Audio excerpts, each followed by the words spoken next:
कितने लोग हैं कह रहे हैं कि हमारे कुछ स्वप्न हैं उनको हम पूरा करेंगे। अरे बावरे, स्वप्न कभी पूरे होते? कह रहा है स्वप्न अर्थात झूठी कल्पना, और वो कह रहा है कि भगवान तो तभी जो हमारे कुछ स्वप्न हैं वो पूरे कर दें। अरे भगवान तो जागृत को भी स्वप्न कर रहे हैं। उमा कहूं मैं अनुभव अपना, सत हरि भजन जगत सब सपना। कैसे समझ में आवे सोते हुए स्वप्न देखने वालों को। लाख जगाओ, पानी डाल के जगाओ, चाहे जैसे धक्का लगा के जगाओ, एक करवट बदलते हैं फिर सो जाते हैं। कैसे जगेंगे?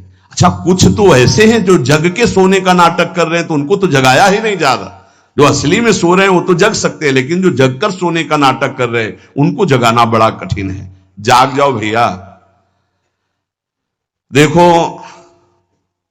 तुम अकेले आए हो, तुम्हें अकेले ही जाना है। जाग जाओ, कमाई करने आए हो, ये परदेश है तुम्हारा, ये घर नहीं है। घर तुम्हारा वृंदावन धाम है, घर वाली प्रिया प्रीतम और सहचरियां हैं। तुम भूल गए हो, यहां तुम आए हो तो अब अपनी भूल मिटा दो। यहां तुम्हारा न कोई जननी है, न कोई जनक है, न कोई बंधु है, न कोई सुहृद है, न कोई रिश्ता है, न कोई नाता है। तुम बाबा जी हो इसीलिए बोलते हो, हम तो गृहस्थ हैं। तो तुम भी नाता किए हो तो कृष्ण ही से किए हो, दूसरे से नहीं किए। जान नहीं पा रहे? नहीं, उस शरीर से जब कृष्ण अंतर ध्यान हो जाते तो क्यों जला देते हो? रख लो शरीर को। कृष्ण को तो देखा नहीं, जाना नहीं, लेकिन अनजाने में भी श्री कृष्ण से ही प्यार करते हो। कृष्ण आकर्षण जो सबके हृदय में एक पावर रूप से विराजमान परमात्मा तत्व, उसी का आप आदर करते हो। अकेले आए हो, अकेले जाओगे, रात में उठो और खूब भजन करो। रात माने इस मोह निद्रा से उठो और भजन में लगो। भजन करके ही आप इस माया का जो अंधकार है ये विध्वंस कर सकते हो, अन्यथा कुछ का कुछ आपको दिखाई देगा। ठूठ का भूत नजर आएगा, रस्सी में सांप नजर आएगा। ये बहुत बुरा अंधकार छा गया है अंदर। कुछ नहीं है, किसी भी भोग में सुख नहीं है, किसी भी संग्रह में सुख नहीं, पर बुद्धि मलिन है, इसीलिए इसी में लगी। हमारे आराध्य देव की हम पर बहुत कृपा हो गई है। ये जो सत्संग आप सुन रहे हो, मंत्र महिमा, नाम महिमा, ये बड़े बड़े महान रस में डूबे हुए हमारे लिए ये गा रहे हैं। इसलिए पकड़ लो, जो तुम्हें मंत्र मिला है, जो नाम मिला है, इसकी परिपक्व अवस्था तुम्हारे और कृपा से दोनों से होगी। तुम्हारी कृपा जरूरी है, वैसे सबकी कृपा हो गई है, बस आपकी कृपा बकाया रह गई। आप अपने ऊपर कृपा कर लो, किसी के आशीर्वाद की जरूरत नहीं। आप अपना आशीर्वाद अपने ऊपर कर लीजिए। दूसरे के तो बहुत आशीर्वाद हैं, आपका आशीर्वाद आपको नहीं मिल रहा है, बस इसीलिए आप परेशान हैं। आपका आशीर्वाद, हाँ, अपने ऊपर कृपा कर लीजिए। आप अपने आशीर्वाद से अपना उद्धार कर लीजिए। तो इसको तो तुम वही कर्म करवा रहे हो जिससे नरक प्राप्त हो, औरों के आशीर्वादों की आकांक्षा करते हो, तो नहीं हो पाएगा भाई, नहीं हो पाएगा। देखो, आज कुछ ऐसी हवाएं चल पड़ी हैं, परमार्थ को जानना मुश्किल है। कैसे कैसे कैसे नौटंकी नाटक, मतलब आश्चर्य होता है कि तुम उपदेशक के मंच पर बैठकर ऐसे कैसे बोल सकते हो। अगर बोलने को तुम्हें सौभाग्य मिला है तो जो सुखदेव जी ने बोला है, व्यास भगवान ने बोला है, श्री कृष्णचंद्र जो बोले, वो बात बोलो जिससे वो कान में जाए, समझे ना समझे मंगल होगा। ऐसी वार्ता तो ना बोलो जिससे सत्य मार्ग का अस्तित्व ही लुप्त हो जाए सुनने वाले के हृदय से।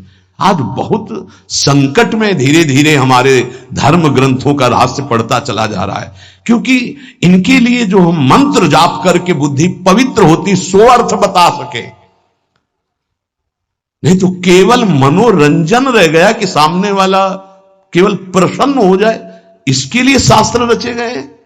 हमारे सामने तो हमारा काम बन जाए, ये शास्त्र है। शास्त्र का ये स्वरूप नहीं है। तुम्हारी जेब भर जाए जो जन्म जन्म से खाली रही, किससे? नाम से भर जाए। तुम्हारी नाम में रति हो, भगवान में रति हो, तुम्हारा ये जीवन मंगल में सुख में जाए। अगर कहीं अगला जन्म हो तो तुम महाभागवतों के रूप में जन्मो, तुम्हें माया फंसाकर रोन न सके। इसलिए सत्संग है, इसलिए धर्म शास्त्रों की रचना। भगवान को कुछ बोलने की जरूरत थी क्या? जिन्होंने इस माया प्रपंच को रचा, उन्होंने माया मुक्त करने के लिए सूत्र रच दिए। ऐसे चलो तो फंसोगे नहीं, ऐसे चलो, गेम है गेम। ये भगवान ने अपने आप से अपने आप में खेल रचा है। तुम भी उसी अपने आप को देखो, मुक्त हो जाओगे।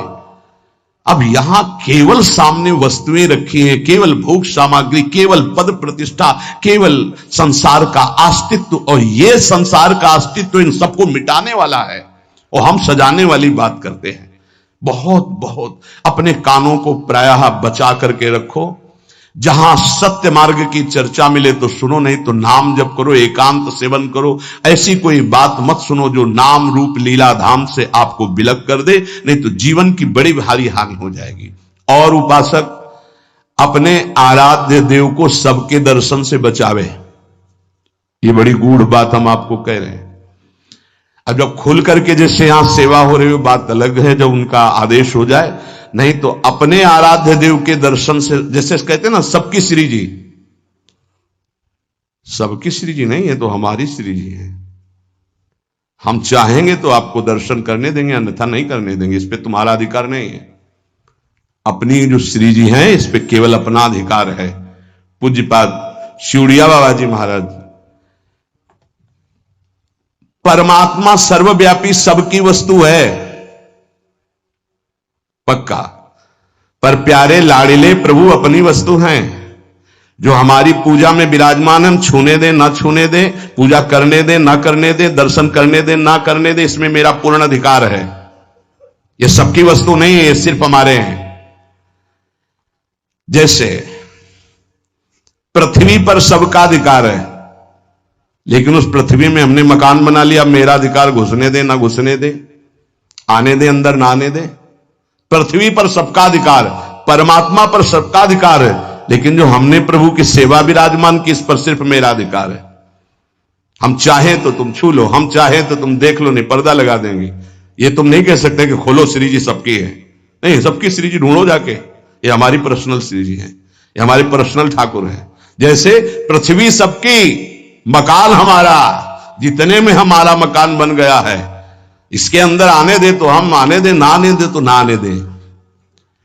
इसलिए उपासक जब तक भगवदाकार वृत्ति ना हो जाए अपने आराध्य, भगवदाकार वृत्ति की अपने आराध्य देव अपने से बात करने लगे, तब तक अपने आराध्य देव को प्रदर्शन ना बनावे। कोकिल साईं कभी किसी को दर्शन नहीं करने देते थे। जब कोई विशेष प्रेमी महाभागवत तब ले जाते थे, वो ये कहते थे कि हमारे लाडली लाल से कुछ कह मत देना, कुछ कहना नहीं तो हम दर्शन करा देंगे। क्या मतलब? वो मूर्ति समझ रहे हैं, देखो जरा, वो खेल रहे हैं, तुम कुछ बोल दोगे वो तुम्हारी तरफ आकर्षित हो जाएंगे, परस्पर उनके खेल में कुछ बोलोगे नहीं, बस चुपचाप दर्शन कर लो। तो वो महाभागवतों से अन्य का तो प्रवेश ही नहीं था। इसका कुछ रहस्य है। अपने ठाकुर जी को प्रदर्शन न बनाए, अपनी सेवा को प्रदर्शन न बनाए, अपने भजन को प्रदर्शन न बनाए। उपासक यदि व्यवहार में उतार देगा अपनी उपासना को, तो वो फिर सिद्ध नहीं हो पाएगा। जब तक अपने आराध्य देव से बात ना होने पावे, तब तक आराध्य देव गुप्त ही रहने चाहिए। और जब आराध्य देव से बात होने लगे, फिर उनकी इच्छा है कि चलो हम मंगल, तो बात अलग। ये गुरुदेव भगवान को भी देखा, आवो दर्शन। ऐसे जो नाम सेवा है, घंटों ऐसे, घंटों श्री जी का नाम सेवा ऐसे ले, घंटों ऐसे, क्या उनको दिखाई दे रहा है? बार बार बार बार बार। और ये सब होता बंद करके दरवाजा। कभी सेवा प्रकट, वो तो सेवा में थे इसलिए दर्शन नहीं किसी का। और देखो आज वही प्रगट में सेवा हो रही है, प्रगट में सबको खुला। ये साधक को ये सावधानी है, कुछ गूढ़ राशि, इसलिए महापुरुष जन कह रहे हैं उसमें क्यों में ना करके अपनी भावना को पुष्ट करना चाहिए। और यह ध्यान रहे कि भगवान को भोग पाने की इच्छा नहीं होती, क्योंकि वो नित्य तृप्त पूर्ण काम है। भक्त का भाव भगवान की भूख लगाता है। जैसे भोजन की खुशबू जो है, भूख ना लगी हो तो भी लग जाएगी ना, बढ़िया ऐसे बने हो तो देख के लगे चलो भाई। ऐसे ही भगवान के अंदर भूख पैदा होती भाव से, भक्त का भाव। अगर भाव नहीं है तो पूज्य बाबा कह रहे भगवान नित्य तृप्त पूर्ण काम है, उनमें कभी भूख पैदा नहीं होती। जब सेवा करने वाला, देखा है हमने कि 2 रोटी और सबसे भूख लगा, फिर गरम गरम रोटी घी लगा के दौड़ के जा रहे हैं, एक एक परोसते जा रहे हैं, ऐसे एक साधक को छोटे छोटे टुकड़े करके पवाते जा रहे हैं, एक व्यजन कर रहे हैं, पंखा कर रहे हैं, बीच बीच में थोड़ा अनुकूल जल पिलाते हैं, कभी मीठा पवा रहे, भाव। फिर एक ही थाल ऐसे रख दिए, पर्दा लगा दिया और चले गए ऐसे। और कुछ लोग तो सुबह चिरौरी और गिलास में पानी रख दिया और फिर शाम के हटा दिया। ऐसा तुम्हारे साथ बर्ताव हो किसी रिश्ते नातेदार के यहाँ तो क्या होगा? जिस कमरे में हो उसी चारपाई के समीप आकर के एक टेबल रख दे और एक गिलास पानी, थोड़ी चिरौरी रख दे, पर्दा लगा दे बाहर से, या तो दरवाजे में ताला। अब कैसा लगेगा? आप तो पाव बाल भोग में हलवा और चाय और बिस्कुट और ये वो, और ठाकुर जी के आगे छोटी कटोरी में चिरौरी रख दी। परिणाम क्या होगा जानते हो? अपराध बनेगा, क्योंकि सेवा विराजमान की हो, परिणाम में आपको फिर संकट घेरेंगे, परेशानी आएगी। अगर ठाकुर जी घर में विराजमान की हो तो अपने पर्सनल ठाकुर जी हैं तो वो वैसे हैं जैसे लाडला पुत्र अपना पुत्र। कैसे? अब कोई कोई महानुभाव तो कि अब हम बाहर जा रहे हैं, पड़ोसी को दे दिए, कभी दोगे पुत्र अपने पड़ोसी को? दोगे पुत्र? अगर देने की भी बात आ गई तो हृदय हमारा कहेगा नहीं। वो कैसे प्यार करेगा जैसे हम प्यार करते हैं? हमारे साथ ठाकुर जी जाएंगे या ठाकुर जी की व्यवस्था होके घर में ही कोई एक रहेगा? अब हम कहते हैं साथ रखो, पर ठीक है, फिर उनका सम्मान भी रखो, उनको ऐसे सम्मान से रखो ठाकुर जी को साथ ले जाते हुए जैसे ठाकुर जी को रखा जाता है। सेवा का मतलब है स्वामी अधीन हो जाते हैं, बहुत बड़ी बात है जो सेवा विराजमान करना है। देखा जाता है ठाकुर जी बहुत ऐसे हो गए, ऐसे तो सेवा बताते हैं कि तुम ठाकुर जी को प्यार नहीं करते, तुम तो ऊपर से बहुत चिकने सब लगाए, ठाकुर जी कैसे, उनका कैसा चेहरा होगा? इसका मतलब सेवा बताती है कि तुम कैसी सेवा कर। इसी सेवा से प्रभु की प्राप्ति हो जाएगी। भावपूर्वक भोग लगाओ तो उनको भूख लग जाएगी, भावपूर्वक आभूषण पहराओ तो तुमसे कहने लगेंगे। कितने भक्तों से ठाकुर जी बात करने लगते हैं जो तन्मय हुए, हमको आज ये इस रंग की पोशाक चाहिए, आज हमको ऐसा भोग चाहिए, आज हमको ये पदार्थ चाहिए पे। अगर भूल गए शयन में जल रखना तो स्वप्न में आके बोले देखो आज तुमने शयन में जल नहीं रखा, आज तुमने रजाई, तो वहां जाके देखा तो वो नहीं। ठाकुर जी बात करने लगते हैं। अपने इष्ट के सिवा अन्य किसी इष्ट विग्रह का अपमान न करे उपासक। यही विचार करे कि हमारे इष्ट ही इन विभूतियों के रूप में विराजमान है। जैसे हम रसिक अनन्य उपासना में हैं, अब हम जा रहे हैं, परिक्रमा लगा रहे, तो केशी घाट में हनुमान जी का अर्चा विग्रह विराजमान, अब आरती हो रही, तो अब ये नहीं है कि हम नहीं, खड़े हो गए, हाथ जोड़े, 2-4 आरती, राधा वल्लभ लाल की जय हो मेरे प्रभु, और चल पड़े। कभी किसी श्री विग्रह का अपमान ना करें। कहीं आरती हो रही है, कहीं मान लो आपकी दृष्टि नहीं पड़ी, बात अलग, अगर दृष्टि पड़ गई कि अमुक ठाकुर जी यहां विराजमान है तो ग्रीवा झुक जानी चाहिए, राधा वल्लभ लाल की जय प्रभु, आगे निकल जाए, क्योंकि हमारे ही प्रभु विभिन्न रूपों में विराजमान है। उपासक को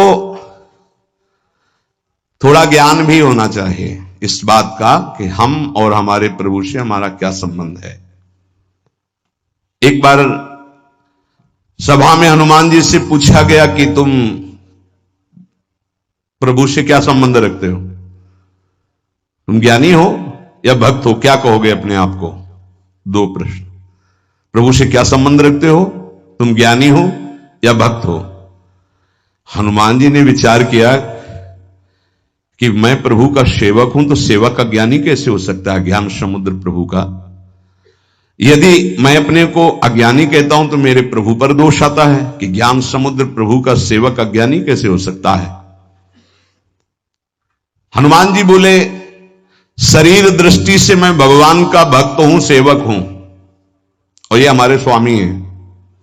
जीव दृष्टि से मैं अंश हूं, ये हमारे अंशी हैं,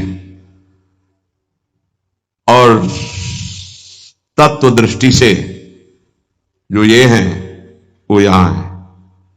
इतना ज्ञान गुरुदेव भगवान आरती ऐसे कर रहे थे, पूछा प्रभु इधर आरती, वो तो समझे में आ रहा था, पर श्रीमुख से सुना तो उनका जो सिंहासन में विराजमान है वो यहां भी विराजमान। ऐसे जानना कठिन है भाव का विषय।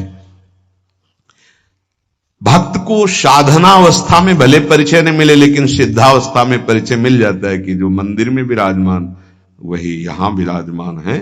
अब कोई भेद नहीं रह गया। उपासक को चलते फिरते, उठते बैठते, खाते पीते हर समय जब अपने इष्ट की स्मृति में रहेगा तब इष्टाकार वृत्ति होती है। और इष्टाकार वृत्ति जीव ही हुई तो भूत भविष्य वर्तमान तीनों काल का ज्ञान हो जाता है उसे। क्या हुआ है, क्या हो रहा है, क्या होगा, इष्टाकार वृत्ति होती है। किसका? जगत का नहीं। जगत का चिंतन तो कब छूट गया, अपने इष्ट का। पूर्व में क्या लीलाएं हुई, वर्तमान में क्या हो रही, आगे क्या होने वाली है, यह ज्ञान प्राप्त हो जाता है। जहां कृष्णाकार भगवदाकार इष्टाकार वृत्ति हुई फिर उसके लिए कुछ दुर्लभ नहीं रहता। सब ज्ञान, सब रहस्य, सब प्रेम, साक्षात्कार, सब कुछ, लीला दर्शन, सब। खास बात है इष्टाकार वृत्ति। वो कैसे होती? बोले उठते बैठते, चलते फिरते, खाते पीते, हर समय इष्ट की स्मृति, इष्ट का ध्यान। उपासक कब समझे कि हमारी भक्ति चरम लक्ष्य में स्थित हो गई है? बोले जब केवल प्रेम ही प्रेम की मांग रह जाए, दुख सुख मान अपमान इनकी कोई भान वृत्ति न रह जाए, और केवल प्रेम ही प्रेम, प्रेम में प्रेम की चाह, तब समझे भक्ति का चरम लक्ष्य जागृत हो चुका है। तुम्हें कोई गाली दे, तुम्हारी भाषा में खूब अच्छे से समझते हो, तुम्हें ऐसे दुख ना हो जैसे कोई तुम्हारी विदेशी भाषा में तुम्हें गाली दे, जिस भाषा को नहीं जानते, तो तुम उसके मुंह की तरफ देख करके बस चल दोगे, मुस्कुरा, कुछ बोल रहा है बस, ऐसे तुम्हारी भाषा में तुम्हें गाली दे, मुस्कुरा के चल दो, तो समझो भक्ति का चरम लक्ष्य जागृत हो रहा है। तुम्हारा अपमान हो, तुम्हारी निंदा, उसे बहुत अमृत है। सच्ची कहते हैं, तिरस्कार, अपमान, निंदा ये भगवान की प्राप्ति करा के ही रखती है भक्त को। अनुकूलता, नमस्कार, सम्मान, प्रणाम, भगवान बचावे, ये जहर कभी पीने को ना मिले। अगर ये जहर मिल जाता है तो फिर आगे कदम नहीं बढ़ पाते परमार्थ के। ये देह बुद्धि कब नष्ट होती भक्त की कि मैं स्त्री हूं, मैं पुरुष हूं? बोले जब भगवत बुद्धि जागृत हो जाती है, सबसे पहली प्यारी चीज है भगवत स्मृति। कितनी याद में खो गया कि देह की स्मृति नहीं रहे, और पूर्ण रूप से देह भाव का त्याग होता है भगवत साक्षात्कार के बाद। महाराज जी, भगवान में प्रेम होना तो बड़ा कठिन है, वो दिखाई तो देते नहीं। मतलब दिखाई दे तो ज्यादा जल्दी प्रेम हो जाए, अब देखा तो है नहीं तो कैसे प्रेम करें? उनके नाम से, उनके नाम में बहुत सामर्थ्य है। उस नाम का निरंतर चिंतन यदि करोगे तो तुम्हारे चित्त के सारे विक्षेप नष्ट हो जाएंगे। श्री कृष्ण को कहा गया है आकर्षणकारी, लेकिन नाम में इतनी सामर्थ्य है कि श्री कृष्ण का आकर्षण कर ले। ये बात अनुभवी महापुरुष ही बोल सकते हैं।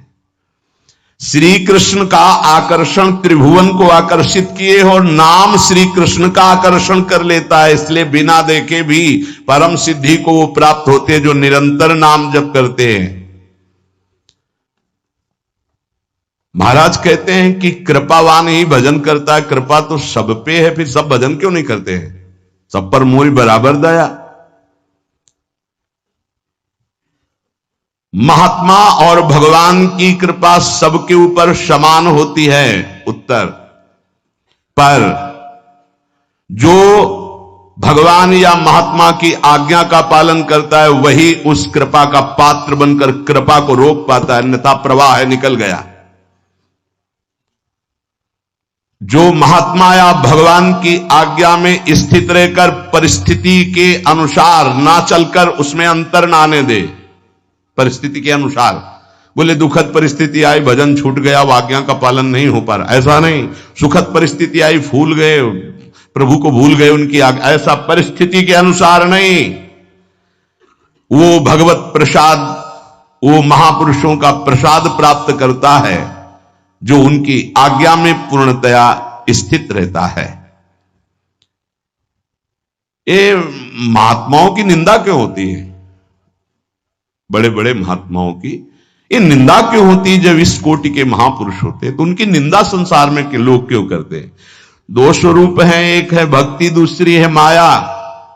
जब वो भक्ति या ज्ञान के द्वारा सिद्ध होते हैं तो जो माया के सिद्ध होते हैं उनके हृदय में अपने आप द्वेष हो जाता है। माया सिद्ध कामी, क्रोधी, लोभी, मोही, ये देखते हैं जब संतों को तो अपने आप इनके आग पैदा हो जाती है। ये कुछ है ऐसा कि ये माया के पार्षद जो है ये आए देखने के लिए, थर्मामीटर डालने के लिए, पर वो थर्मामीटर भक्तों में होता, मायावियों में तो होता नहीं। भक्ति से जान सकते हो, माया के द्वारा नहीं। तो महापुरुषों की जब प्रभाव और यश का विस्तार होता है तो जो मायावी जन होते हैं, माया के दास होते हैं, उनके हृदय में भयंकर द्रोह पैदा हो जाता है, द्वेष पैदा हो जाता है। इतनी जलन उनको होती है कि वो किसी भी तरह मिटा पाए, बस ये बात होती है, किसी भी तरह मिटा पावे। पर सीम की चाप सके को तासु बड़ रखवार, रमापति जासु जिनके भगवान रक्षक हैं उनको कौन नष्ट कर सकता है। तो इसलिए उपासक को यह भी तैयारी रखनी है कि अपमान, निंदा, तिरस्कार ये हमारे इस मार्ग के पुरस्कार हैं। मिलेगा, मिलता रहा है, मिला है, मिलेगा पक्का। जैसे अपने लोग हैं ना तो बहुत अच्छे से मिलते रहे पूरे जीवन, पूरा अभ्यास रहा है इनका, उनकी कृपा रही है प्रभु की कि ऐसे ऐसे महीना 2 महीना में 1-2 टेबलेट मिलते रहे हैं कि आपका मान सम्मान यश कीर्ति से जो जहर बढ़ा है वो एक टेबलेट में नीचे उतर जाए। उतारते रहते हैं किसी न किसी महापुरुष को भेज करके, माया के महापुरुष, और वो ऐसा बर्ताव कराते हैं। फिर पूछते हैं अब क्या? तो होता है आपकी बड़ी कृपा, तो आगे निकल गए, हम ही थे और कोई नहीं था, हम ही थे और कोई नहीं था। ये तो हम आपसे प्रश्न कर रहे थे। साधक इस बात पे सावधान रहे कि जब उसकी निंदा हो, अपमान हो, तो समझे कि मेरे प्रभु मेरे सामने पढ़ा करके जगत गुरु अब वो प्रश्न कर रहे हैं, मुझे सहन करके आगे निकलना है। आज के सत्संग का सार, कुछ समझ में आवे चाहे ना आवे, जो मंत्र मिला है, नाम मिला है, हर समय जपो, ये सब कुछ प्रकाशित कर देगा। और खास बात, हम कैसे हैं हमें ये भूलना होगा।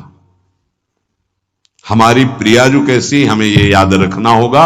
अगर हम अपनी याद रखें तो बर्बाद हो जाएगी, पक्की बात है। आज तक की तुम्हें बात बता रहे हैं भाई, अपने घर में जैसे बात की जाती है। अगर इस मार्ग में चलना है तो यहां क्या हो रहा है, यहां क्या होना चाहिए और यहां क्या होगा, ये तीनों जिम्मेवारी हमने अपने प्रभु को दे रखी है। और हम चैन से सोते हैं। जो हो रहा है वो आप कराओ, जो होना हो वो भी करवा लेना। जैसे भी हैं हम आपके हैं, आपके सिवा अब हमारा कोई है नहीं, आपको अब हम छोड़ने वाले नहीं।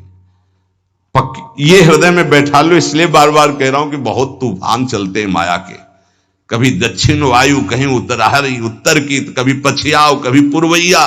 साधक इधर टटिया लगावे तो उधर उड़ा जा रहा है, उधर लगावे तो उधर उड़ा जा रहा है। बहुत गंभीरता से विचार पूर्वक ये सब निर्णय की बात हम आपको कह रहे हैं। हमको अपनी चिंतन की वृत्ति छोड़नी होगी, तभी आगे बढ़ पाओगे। नहीं आपको बीच बीच में लगेगा कि परिवर्तन तो हुआ नहीं, ऐसी माया है। ये हम खूब एकांत में विचार करके बोल रहे हैं। इसलिए सबसे प्रार्थना है कि अपने को भूलना होगा इस मार्ग में।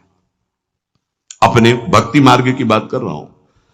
हमारे आराध्य देव का स्वभाव कैसा है, उनका प्रभाव कैसा है, वो कितने करुणा में, ये याद रखना है। और अपने में क्या है ये भूलना पड़ेगा, नहीं तो बार बार आप विक्षेप को प्राप्त होंगे। यहां माया आपको ऐसे विचार देगी, ऐसे आपको दर्शन कराएगी जिससे आराध्य देव का सानिध्य छूट जाए, उनका भरोसा छूट जाए। अब हम जैसे हैं, अगर शरणागति के सत्संग को याद करो आप, तो उसमें यह कहा गया था उपासक जब अपनी चिंता करता है तो शरणागति पे कलंक लगाता है। ठीक है, अब हम क्या कर सकते हैं? हम तो आपकी शरण में हैं। हम जैसे भी हैं, मलिन विचार, अच्छे विचार, आपने हमको वरण किया है ना, हम तो आपको वरण बाद में किया, पहले आपने हमें वरण किया है। वकालत में हम लोग जीत जाएंगे। हमने आपको वर्ण नहीं किया है, हम तो जानते भी नहीं थे आपको। आपने चयन किया पूरे संसार से, अलग अलग बुलाया, कोई हरियाणा से आया, कोई पंजाब से आया, कोई उत्तर प्रदेश से, कोई तो पकड़ के मंगाया ला अपने अपने भाव द्वारा घसीटा। जब उन्होंने चयन कर लिया है तो क्या देख के चयन किया है? हमें कोई विशेषता थोड़ी देखी है, हमें अधमता देख के चयन किया। ये बेचारा साधन करके भगवत प्राप्ति नहीं कर पाएगा। अब हमको साधन से क्या मतलब है? तो किससे मतलब है? जिन्होंने हमको पकड़ा, हमको उनसे मतलब। उनका स्वभाव कैसा, उनका प्रभाव कैसा, हमारी बात मान लेना। हम हंसते हंसते वो बात करें जिससे आप निहाल हो जाओगे। अपने को देखोगे कदम लड़खड़ा जाएंगे, उनकी तरफ देखोगे भाग पड़ोगे। अपने देखने से कभी कल्याण नहीं होगा, उनकी तरफ देखने से ही कल्याण होगा। अपने देखने से बहुत दुखी हो जाते हैं, उनकी तरफ देखते हैं तो बहुत सुखी हो जाते हैं। हमें सुखी होना है, हमें आनंदित होना है, हमें अपनी तरफ नहीं देखना। हम नहीं संभल पाएंगे, नहीं सुधर पाएंगे। कब तक? जब तक उनकी तरफ नहीं देखेंगे। हम अपने को देखकर पावरहीन होते हैं, उनको देख करके हमारे अंदर पावर आती है। जब भरत जी अपनी तरफ सोचते हैं तो कदम लड़खड़ाने लगते हैं, जब सियाराम जी की तरफ सोचते हैं तो उत्साह संपन्न होकर चलते हैं। तो हम अपनी प्रियाजू की तरफ देखें। जैसी परिस्थिति रोज कट रहा है, रोज की रोज आयु क्षीण हो रही है, मृत्यु के नजदीक जा रहे हैं। हमारे पास राधा नाम धन है, हमें दुर्गति की कोई परवाह नहीं है। हिसाब नहीं कर पाएगा कोई त्रिभुवन में इतना माल हमारे पास है। बोले आपके पास है क्योंकि आप भजन करते रहे। हम एक नाम की बात कर रहे हैं, एक बार तो सुनी लिया ना अभी राधा, भले ना बोला हो तो इसका भी हिसाब नहीं, क्योंकि गावत श्रवणम सुनत सुखाकर विश्व दुरित दवनी। बोलने वाला और सुनने वाला बराबर फल का अधिकारी होता है। खूब नाम जप करो, मंत्र जप करो, जैसे भी हैं। इससे बुरी स्थिति में हमको पकड़ा गया है, इससे बुरी स्थिति में हमको चयन किया गया है। आज तो हम घेरे के अंदर नहाए धोए बैठे हैं, कल तो कीचड़ में खेल रहे थे तब हाथ मिलाया। जब हम कीचड़ में खेल रहे थे तब हाथ मिलाया, अब तो नवा धोआ के बैठाल दिया तो अब क्यों छोड़ देंगे? और छोड़ दें ऐसी उनमें ताकत नहीं। उन्होंने आज तक जिसे पकड़ा है इतिहास साक्षी, छोड़ा नहीं, तो हमें क्यों छोड़ देंगे? आप समर्थ हो, हम आपको छोड़ सकते हैं, लेकिन आप हमें नहीं छोड़। ये विश्वास है। तो मोई परी होड़, मोह सोना बिगाड़न को तो सोना। ए भाई, हम ये इसलिए बहुत दैन्य होके बोल रहे कि माया हाथ छुड़वा के तुम्हें अपनी तरफ, अपने पाले में ना घसीट पावे। देखो तुम बुरे हो, तुम जैसे हो, हमारी